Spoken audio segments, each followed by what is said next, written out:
안녕하십니까. 에듀윌 공인중개사 부동산세법 강의를 담당하고 있는 정낙일입니다. 자, 오늘은 이제 10강입니다. 10번째 10강인데요. 오늘은 양도세를 가지고 공부할 건데, 양도세가 알다시피 양이 좀 많기 때문에 세 번 나눠서 이 양도세를 정리할 건데, 양도세 1강, 2강, 3강, 세 강을 정리한다 이렇게 생각하시면 됩니다. 자, 우선 양도세 오늘은 1강을 정리할 건데요. 자, 양도세는 1번부터 문제를 풀어가면서 지문 정리하겠습니다. 숫자. 자, 1번. 농지를 교환 또는 분합하는 경우에는 양도세를 부과하지 아니한다. 비과세주죠. 비과세인데 요건이 있어요. 그 금액 요건을 맞춰야죠.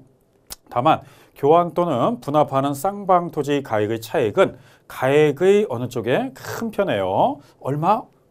4분의 1 이하여야 한다. 그런 겁니다. 자, 4분의 1 이하, 이게 작년에 34회 때 출제했을 때 4분의 1을 초과한다. 이게 틀렸고요. 나머지 다 옳은 말이었는데 4분의 1 이하가 돼야 돼요. 그러면 비슷한 거를 교환해야지 비과세 혜택을 주지. 4분의 1을 초과하면요. 그 초과한 거는 비과세 혜택 안 줍니다. 그러니까 이 금액이 비슷해야지 차이가 많이 나면 안 된다. 이 뜻이에요. 그래서 요거하고 가끔 문장을 함정내는데 뭐 27회 때는 3분의 1 그래 틀렸고요. 4분의 1 이렇게 나와야 되고 34회 때는 4분의 1을 초과해야 한다. 그래서 틀렸기 때문에 숫자는 잘 정리해 보십시오. 자, 다음 2번.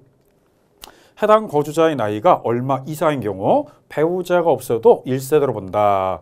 자, 소득세법에서는 나이가 몇 세 이상이면 독립된 세대로 봐서 거주자를 보냐. 자, 거주자의 나이가 몇 세 이상? 30세 이상입니다. 그러면 배우자가 없어도 1세대로 본다. 이렇게 나와 있습니다. 자, 다음 3번. 1세대 주택 양도시 비과세되는 주택에 딸린 토지, 이 주택에 딸린 토지로서 수도권 정비계획법에 따른 수도권 내의 토지 중 주거지역, 상업지역, 공업지역 내의 토지는 바닥 면적의 몇 배 이내의 토지를 말한다. 자, 3배입니다. 3배 이내의 토지를 말하고, 자, 끊고 수도권 내 녹지지역이라든지 또는 수도권 밖에 있다. 그럼 수도권 밖에 있으면 이때는 몇 배까지? 5배 이내에 해당하는 토지를 이에 딸린 토지로 봐서 거기까지 비과세 혜택을 주겠다. 그러면 수도권 내에 있는 상업지역, 주거지역, 공업지역, 일면 주상공지역 이런 지역에 있는 주택용 토지는 3배까지만 이에 딸린 토지로 보고요. 녹지지역이라든지 수도권 안에 있는 녹지 또는 수도권 밖에는 어느 지역에 있든 관계없습니다. 그 토지에 대해서는 5배까지를 이에 딸린 토지로 본다. 이렇게 나와 있습니다. 자, 3번은 3배, 5배였고요. 자, 다음 4번. 고가주택 및 고가입주권인 경우에는 1세유택 비과세 요건을 충족하여 양도하더라도 양도 당시 실질 거래가액이 얼마를 초과한 때에는 금액에 상당하는 양도소득에 대해서는 비과세되지 아니하고 양도세가 과세된다. 아무리 1세유택 비과세 요건을 갖췄어도요. 실거래가액이 얼마까지만 비과세? 그렇죠. 12억. 이 12억까지만 비과세고요. 12억을 뭐하면 초과하면은 고가주택이니까 고가주택에 해당하는 부분 12억 초과 부분에 대해서는 과세가 되니까 12억까지만 비과세 혜택을 주겠다. 그래서 양도세에서는 이 앞에 나오는 실질 거래가액인 양도 당시 가격으로 판정해서 12억까지는 전액 비과세, 12억을 초과하는 부분은 과세한다라고 생각하시면 돼요. 자, 그래서 고가주택에 대한 비과세 여부를 판정하는 겁니다. 자, 다음이 이제 5번. 1세대가 양돌 현재 국내 하나의 주택을 보유하고 현재 1주택자죠. 자, 경우로서 해당 주택 보유기간이 몇 년 이상 비과세 받으려면 자, 비과세를 적용한다. 몇 년 이상 보유해야 된다? 2년 이상 보유할 거. 그러면 1세대가 1주택을 2년 이상 보유할 거. 이게 원칙이에요. 그러면 하나의 세대가 하나의 주택을 2년 이상 보유하라. 비과세 혜택을 준다. 다만 이 단서는 취득 당시가 중요해요. 취득 당시에 무슨 지역? 조정 대상 지역. 양도 당시 그러면 안 됩니다. 착각할 수 있는 게 이건 취득 당시로 따져요. 그러면 여러분들이 집 살 때 취득 당시에 지역에 있는 주택을 샀다면 알고 샀으니까 이때는 보유만 하면 안 되죠. 그러면 보유기간 일단 몇 년 이상? 2년 이상 보유. 전국 어디에 있든 보유기간은 2년 이상 해야 돼요. 대신 추가된 게 그 보유기간 중 거주를 해야 되는데 그 거주기간은 몇 년 이상인 경우에 비과세를 적용한다. 2년 이상 경우에는 비과세를 적용한다 나옵니다. 그러면 일반적일 때는 보유기간만 맞춰보면 되고요. 그 다음에 조정적일 때는 보유기간 플러스 거주기간을 맞춰야 되니까 두 개를 다 맞춰야지 비과세 혜택을 준다 이렇게 보셔야 돼요. 자, 다음 6번. 공동주택 특별법에 따른 공공건설 임대주택을 취득하여 양도한 경우로서 해당 건설 임대주택 임차일부터 해당 주택 양도일까지 기간 중 세대 전원이 거주, 기획정년이 정하는 치약이나 근무사행편, 질병요양 그 밖의 부득이한 사유로 세대의 구성원 중 일부가 거주하지 못한 경우를 포함한다. 원래는 전 세대가 거주를 해야 되는데 이때 세대 전원이 거주하지 못하는 불가피한 사유가 있다. 질병, 근무상, 치약 이런 사유가 있을 때는 일부 세대가 따로 살고 있어도 포함시켜주겠다 이 뜻이에요. 한 기간이 몇 년 이상인 경우에는 보유기간 제한을 받지 않는다. 몇 년 이상일까요? 건설 임대주택이니까 5년 이상 경우에는 보유기간 관계없이 2년 이상 보유하지 않아도 5년 이상 거주 기간만 있으면 비과세 혜택을 주겠다 이렇게 나와 있습니다. 자, 6번은 보유기간의 예외로 생각하면 돼요. 자, 7번. 주택 및 그 부수토지 사업인정 고시일 전에 취득한 주택 및 부수토지 하나다. 사업인정 고시일 전에 취득을 했어야 돼요. 그리고 전부 또는 일부가 공시법 이 법률에 따라서 협의 매수, 협의해서 매수한다든지 강제로 수용, 그 밖의 법률에 따라서 수용되는 경우 이 경우 그 양도일 또는 수용일로부터 몇 년 이내 양도하는 잔존주택 및 부수토지를 포함하는 것으로 본다. 자, 이때는 몇 년 이내 팔면은 그것도 비과세 혜택 주냐면 5년 이내입니다. 그럼 수용하고 나머지 잔존주택 및 부수토지라고 그랬으니까 그거는 양도일 또는 수용일로부터 5년 이내에 팔면 그것도 비과세 혜택을 주겠다 이렇게 나온 겁니다. 자, 7번은 5년입니다. 자, 다음 8번. 해외 이주법에 따른 해외 이주로 세대 전원이 출국하는 경우 해외 이민 가는 겁니다. 다만 출국일 현재 1주택을 보유한 경우로서 출국일로부터 몇 년 이내에 양도하는 경우에 한한다. 우리 해외 이민 가면 몇 년 안에 집을 정리해야죠? 그렇죠. 2년 이내입니다. 27회 때는 3년 그래서 틀렸는데 3년 이내 팔면 안 되고요. 2년 이내에 양도해야지 비과세 준다. 자, 다음 9번.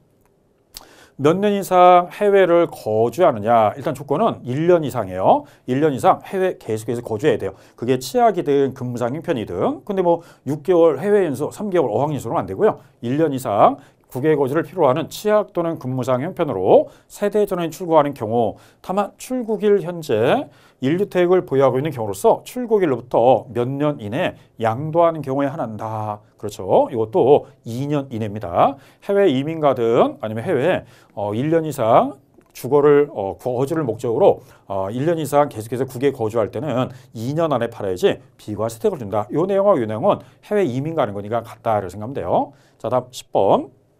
몇 년 이상 거주, 이거는 이제 중요한 게 이 거주입니다. 자, 거주한 건데 일단은 1년 이상 거주해야 돼요. 1년 이상 거주하다가 기획재정명이 정하는 치약, 근무상 형편, 주의할 점은 사업상 형편 안 돼요. 사업자는 2주 사이가 안 되니까 근무상만 됩니다. 그리고 질병의 요양, 학교폭력 등 그 밖의 부득이한 사유로 세대 전원, 부득이한 경우는 제외 이 다른 시군으로 주거를 이전하는 경우에 한한다 이렇게 나와 있습니다. 그러면 여기서 꼭 봐야 될 거는 몇 년 이상 거주할 거, 1년 이상 거주하다가 옮겨가야지 비과세 혜택을 주지 1년 이상 보유는 안 해요. 1년 이상 뭐 하다가 거주하다가 이런 사유가 있어서 부득이하게 이주하겠습니다. 그러면 요 비과세 혜택을 주겠다 이런 뜻이에요. 자, 10번은 1년 이상 거주고요. 자, 다음 11번. 국내 하나의 주택을 소유한 1세대가 그 종전주택을 양도하기 전에 이 집을 팔기 전에 신규주택을 샀어요. 그러면 일시적 우리가 1세대 2주택이라고 그래요. 일시적 2주택. 자, 취득, 자기가 건설하여 취득하는 경우 포함함으로써 일시적으로 여기 2주택이 된 경우로서 종전의 주택을 취득한 날로부터 몇 년 이상이 지난 후 신규주택을 사야 되느냐. 투기하면 안 되니까 종전주택을 사가지고 새로운 집을 이사 가려고 새로운 집을 살 때는 1년 이상이 지나고 사야 돼요. 1년 이상이. 그 신규주택을 취득한 날로부터 몇 년 안에 종전주택을 팔아야 되느냐. 그러면 몇 년 안에 팔아야 될까요? 그렇죠. 일시적 이주택은 3년이에요. 취득세도 3년을 주고요. 종부세도 3년, 양도세도 3년이니까 어디에서 물어보든 일시적 이주택은요. 지역에 관계없이 일단 3년 이내 종전주택을 양도하라 이렇게 나와 있습니다. 그리고 몇 년 이상 보유해야 된다? 2년 이상 보유. 그래서 요거를 우리가 1, 2, 3 법칙인데 1년 이상이 지난 후 신규주택을 사야 되고 그다음에 신규주택을 종전주택을 2년 안에 2년 이상 보유하다가 이 신규주택을 산 날로부터 3년 안에 종료주택을 팔아라. 그래서 1, 2, 3 법칙이 다 맞아야지만 비과세 혜택을 줘요. 일시적 2주택 비과세가 쉽지 않습니다. 1, 2, 3 법칙을 다 맞춰야 돼요. 자, 그리고 끊고 취득 당시, 이게 취득 당시가 중요하다 그랬죠. 취득 당시 조정 대상 지역에 해당하는 경우에는 보유기간 중 2년 이상 거주를 양도하는 경우에는 이를 일세 혜택으로 비과세 규정 적용한다. 조정 지역에서는 2년 이상 거주를 추가로 했으니까 이 일반적일 때는 보유만 하면 되고요. 조정 지역은 2년 이상 보유 기간 중 그 2년 이상 거주를 해야지만 양도하는 경우는 이를 일세 혜택으로 본다. 이렇게 나와 있습니다. 자, 그러면 이제 이게 1, 2, 3 법칙과 관계 있다. 이렇게 생각하면 돼요. 자, 다음에 12번째. 1주택을 보유하고 1세대를 구성한 자가 1주택을 보유하고 있는 몇 세 이상의 직계 존속을 배우자 직계를 포함 이렇게 나와 있는데 우리 동거부양이라고 생각합시다. 자, 동거부양은 몇 세 이상? 60세 이상. 직계존속을 배우자의 직계존속을 포함하며 직계존속 중 어느 한 사람이 몇 세 미만? 60세 미만의 경우를 포함. 그러면 두 분 중에 한 분만 60세 이상을 맞춰보면 되고요. 두 분 다 꼭 60세 이상을 맞추는 건 아니다 이 뜻이에요. 자, 동거봉양이라고 그랬습니다. 동거봉양하기 위해 세대를 합침으로써 1세대가 2주택을 보유하게 되는 경우 합친 날로부터 몇 년? 10년이죠. 요거는 종부세하고 똑같이 10년 이내 먼저 양도한 주택은 이를 1세 혜택으로 비과세 규정을 적용한다 나와 있습니다. 자, 종합부동산세 또 양도세는요. 요 규정이 똑같으니까 종합부동산세 양도세는 60세 이상으로 하되 두 분 중에 한 분이 60세 미만을 포함한다. 그리고 본인뿐만 아니라 배우자의 직계존속 장인 장모 또는 직계존속 중 어느 한 사람이 60세 미만을 다 포함해 주겠다 이 뜻이에요. 그러니까 자기 부모 외에도 배우자의 직계존속을 다 포함해 준다 이렇게 나와 있습니다. 그리고 10년 안에 먼저 양도한 주택은 비과세 혜택을 주겠다 이렇게 나와 있습니다. 자, 다음이 이제 13번. 하나의 주택을 보유한 자가 하나의 주택을 보유한 자와 이제 혼인입니다. 혼인함으로써 1세대가 2주택을 보유하게 되는 경우 혼인하로부터 몇 년 동안 그렇죠. 5년 이내에 먼저 양도한 주택은 이를 1세 혜택으로 비과세 규정을 적용한다. 이 5년도 은근히 잘 나오는 문장입니다. 자, 5년도 최근에 한 3번 나왔는데 27회 때 그리고 31회 때 29회 때 그리고 33회 때 3번씩이나 나왔는데 이 숫자 가로놓기를 잘 냈어요. 그래서 혼인은 5년 이내다. 5년 이내 먼저 양도한 주택은 비과세 규정 1세 혜택으로 아니지만 비과세 규정을 적용한다. 이렇게 나와 있습니다. 이 숫자는 여러분들이 꼭 암기를 하셔야 됩니다. 자, 다음 14번째.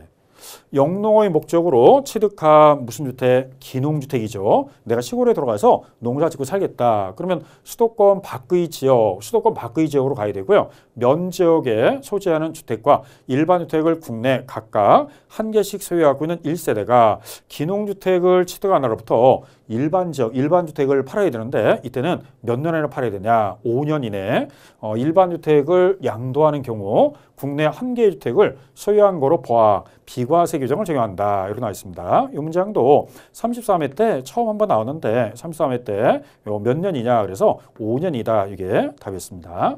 자, 다음 15번. 치약 등 부득이한 사유로 취득한 수도권 밖에 있어야 되고요. 소지하는 주택과 일반 주택을 국내 각각 하나, 그럼 수도권 밖에 지방주택과 일반 주택을 각각 소유하는 1세대가 부득이한 사유가 해소된 날로부터 몇 년 이내에 일반 주택을 팔아야 돼요. 일반 주택을 팔 때는 비과세 혜택을 주는데 3년 이내에 팔아야 됩니다. 3년 이내에. 주의할 점은 수도권 밖에 있는 집을 팔면 안 돼요. 일반 주택을 양도하는 경우 비과세 규정을 적용한다. 자, 이것도 33회 때 가로놓기로 시험 문제가 나왔습니다. 그래서 몇 년 이내로 나왔는데 14번, 15번이 최근에 한 번도 안 나오다가 33회 때 이게 두 가지 지문이 한 번씩 나왔어요. 그래서 이 세 가지 지문 갖고 가로놓기를 나왔는데 뭐 혼인이냐 아니면 기농주택이냐 지방주택이냐 요거를 잘 보고 숫자를 잘 정리해 주시면 돼요. 이런 숫자 같은 거를 가로놓기로 내기도 합니다. 자, 다음 16번. 양도일 또는 취득일 전후 각 몇 개월 이내에 해당 자산, 가로 열고 주식은 제외, 동일성, 유사성이 있는 자산의 매매 사례가액이 있는 경우 그 매매 사례가에 한다. 우리 이 추계조사할 때 전후 몇 개월이라고 합니까? 3개월이죠. 3개월 안에 매매 사례가액이 있으면 그 가격을 여기서는 매매 사례가액으로 본다. 이렇게 나와 있습니다. 자, 17번. 양도일 또는 취득일 전후 각 몇 개월 이내 해당 자산에 대해서 둘 이상 감정평가업자가 평가한 것으로 신빙성이 있는 것으로 인정되는 감정가액이 있는 경우 그 감정가액 평균에 이것도 매매 사례가액과 마찬가지로 전후 3개월입니다. 그러면은 3개월 동안 감정가액이 있으면 그 감정가액 평균액으로 하되 두 군데 이상 의뢰해서 나온 감정가격을 평균낸다 이 뜻이에요. 다만 기준시가가 얼마 이하일 때는 한 군데다 의뢰할 수 있다. 10억 원 이하, 10억 원 이하일 때는 한 군데다 의뢰할 수 있다. 그러면 신빙성 있는 곳에 인정되는 가격을 감정가액으로 한다. 이렇게 나와 있습니다.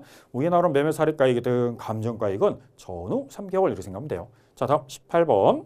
등기한 토지에 대한 취득가액을 매매 사례가액으로 계산할 경우 취득 당시 개별 공시가 요거는 취득 당시라고 씁니다. 가액에 등기된 토지라고 그랬어요. 등기한 토지는 나중에 이 필요경비를 인정할 때 100분의 몇을 3을 곱한 금액을 필요경비를 인정한다. 그래서 100분의 3, 퍼센트로 3%를 경비 처리해 주겠다 이 뜻이에요. 자, 다음 19번. 미등기한 건축물. 자, 등기했으면 3%인데 미등기에 대해서는 10분의 1을 줄여요. 그래서 나중에 추계조사할 때 감정가액으로 계산해도 취득 당시 기준시가에 1000분의 3을 곱한 금액을 필요경비로 포함한다. 등기됐으면 100분의 3인데 미등기하면 경비를 1000분의 3이다. 0.3%뿐이 안 해주겠다 이 뜻이에요. 그러면 등기해서 팔아라 이 뜻입니다. 자, 20번. 지상권, 전세권, 등기된 임차권. 이게 다 지상권, 전세권하고 등기된 겁니다. 양도하는 경우 필요경비 계산 공제액은 취득 당시 기준시가의 100분의 7, 미등기 자산은 제외, 미등기는 100분의 1이고요. 그 다음에 등기되면 100분의 7, 지상권, 전세권 다 100분의 7을 곱한 금액으로 한다. 이렇게 나와 있습니다. 자, 그래서 20번 문제는 계산 문제인데 위에 나오는 미등기된 건축물은 1000분의 3, 지상권, 전세권, 등기된 부동산 임차권은 등기됐으니까 100분의 7이다. 라고 생각하면 돼요. 자, 그러면 양도세 세목별 우리 숫자 정리는 오늘은 10강은 여기 20번까지 해서 마무리하도록 하고요. 21번부터는 11강으로 찾아뵙도록 하겠습니다. 마치겠습니다. 수고하셨습니다.